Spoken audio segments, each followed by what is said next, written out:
Divorce lawyers of Reddit, what client of yours was so bad that you hoped they wouldn't get anything in a settlement? I had a case where my client fought really hard for the dog and then ended up turning him over to a shelter. The ex-wife received an anonymous tip and was able to get him back quickly. Story 2. When my ex moved out, he said he didn't want to continue his relationship with the child we had adopted, and he wanted some me time for a few months before having to take the teenagers, maybe one weekend a month. Our mediation lawyer was dumbfounded. She flat out told him, "I can't go before the judge with an agreement that says you just aren't ever going to see your kids again. That will look very bad for you." She was actually still very fair after that, and he got away much better financially than I did, so he can't complain. Story 3. Not a divorce lawyer, but I did do some family work. I never had a client so bad that I hoped they didn't get anything, but I certainly had one that I lost a lot of sympathy for. He had visitation with his daughter every 2 weeks over Skype. He came to me saying that she never shows up. I go to the other side of the family and ask what's going on, and they tell me that the daughter waits every time and my client never shows up. I resend the schedule to my client and the other lawyer and remind everyone to show up. 2 weeks later, my client is back telling me that his daughter didn't show up. I send the schedule to everyone again with stronger wording about showing up. The other lawyer tells me that my client is lying because the daughter has shown up every time and he has never even logged on. We went through this charade a few times, and finally, I started sending reminders to both parties about the evening's Skype session. After about the third time of sending reminders on the day of, my client emailed me that it was not the right day for the Skype. This idiot had been signing in on the wrong every other week for months, and had never once bothered to check the schedule that I had repeatedly given him. I had felt bad that he hadn't been able to see his daughter before this, but after that, I didn't have a whole lot of sympathy. There's only so much you can do to help someone. You can lead the horse to water, but you can't force them to drink. It could have been a situation where he honestly didn't care about speaking to his daughter and was playing dumb, or he could just actually be dumb.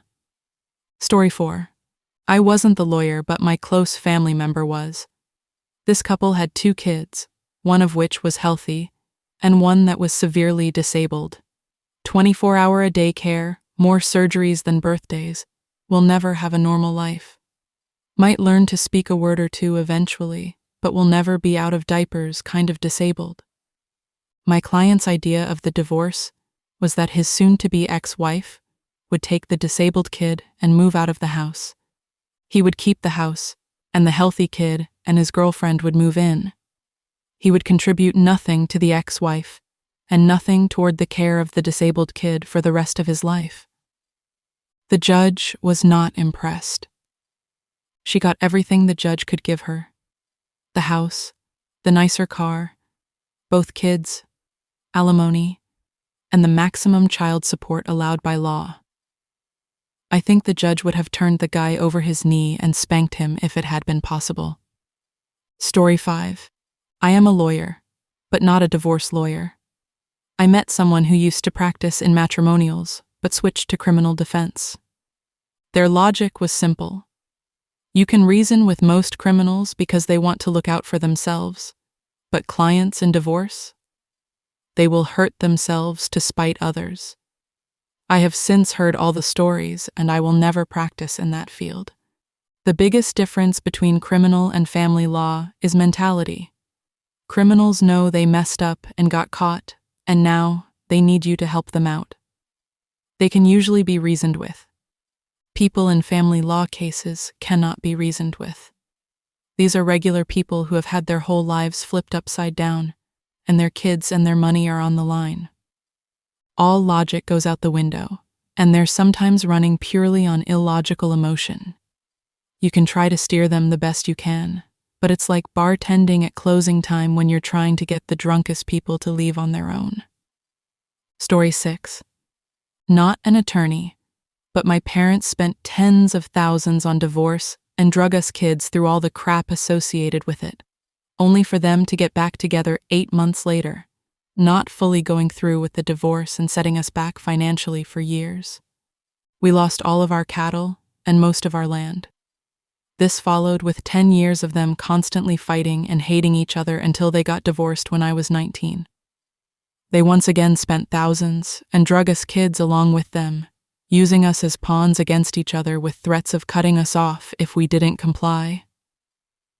One reason they fought so much was because of money. The money they had spent on the first divorce. The moral of the story is, if you're going to get a divorce, go through with it the first time. Also, don't stay married for the kids. I'd much rather have split time between my parents than live with two people who hated each other. She got back with him because she believed he'd changed. It typically works out where it's worse for the kids when the parents stay together solely for the kid. It'd be better to just get it over with instead of dragging it on. Plus, who doesn't love 2 Christmases? Story 7.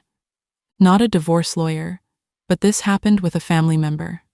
Both parties were unhappy and mutually decided they didn't want to be married anymore. This was back in the day when it was more viable to be a single-income family. She was a homemaker for 30-plus years, raising their 4 kids. He was fine with her leaving and them getting a divorce. However, he felt that she shouldn't get anything in the divorce, that she didn't deserve the house, one of the cars, or any portion of the savings or retirement, because he was the one who worked. He believed that since he was the only one who worked, every one of the assets was his to keep. Their respective divorce lawyers and the court disagreed. He went through 3 different lawyers who each fired him because of his abusive attitude when they weren't able to secure the divorce judgment he wanted. He then decided that the court wasn't allowed to pass any judgments in the case if he wasn't present, so he just stopped attending any of the hearings. That worked the first 2 times, but after rescheduling twice, the court lost patience and just ruled in her favor on every item because he wasn't there to contest anything. Story 8.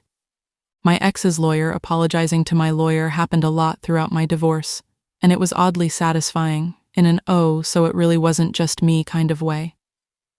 I ended up on an email chain with me, my lawyer, and my ex's lawyer, but not my ex, which generally consisted of my ex's lawyer going, "Yeah, sorry," and occasionally asking me if I knew how to get a hold of him because he kept ghosting his lawyer. Story 9. Someone else in the office had a family case where she decided she wasn't going to work for the client anymore because they were becoming increasingly difficult to deal with. It was a long time ago, so I can't remember for sure, but after we stopped working for them, I think they started harassing the solicitor, calling her multiple times a day and just generally being a nuisance. A couple of days later, I realized a car had been sitting in our car park for quite a while with people inside, and they were staring into my ground floor office. I asked the receptionist what was going on, and we realized it was the person that had been ditched as a client. The branch manager went out to the car and told them it was a private car park and that they were going to have to leave. There was a lot of shouting on the ex-client's part. Eventually, they left. But the strange part was that they filmed the entire thing, as if sitting on private property, attempting to harass the staff was a win for them. I have no idea what happened to them, but I sure hope they didn't get custody of the kids. Story 10. When my parents got divorced, my father suggested a parent trap-like arrangement, where he would get full custody of my brother, and my mom would get custody of me because it's only fair that each parent gets to keep one child. It's 50-50. I'm pretty sure this is illegal here, and even if it were possible, no sane lawyer would ever agree to this. He sent that to her over text, and we still have the screenshots. My mom only sent back, "Are you delusional?" Delusional is definitely the right word for it. I'm sure OP's mom had an easy time in court considering he was kind enough to send it over text. Story 11. During my husband's parents' divorce, they were ordered by the courts to go to family therapy so they could learn how to co-parent. They each refused until their lawyers told them that they would be held in contempt of court for not going, so they finally went. At the end of the very first session, the therapist said that the best course of action was for them to interact as little as possible, because they were in no way capable of being civil, even for the sake of their children.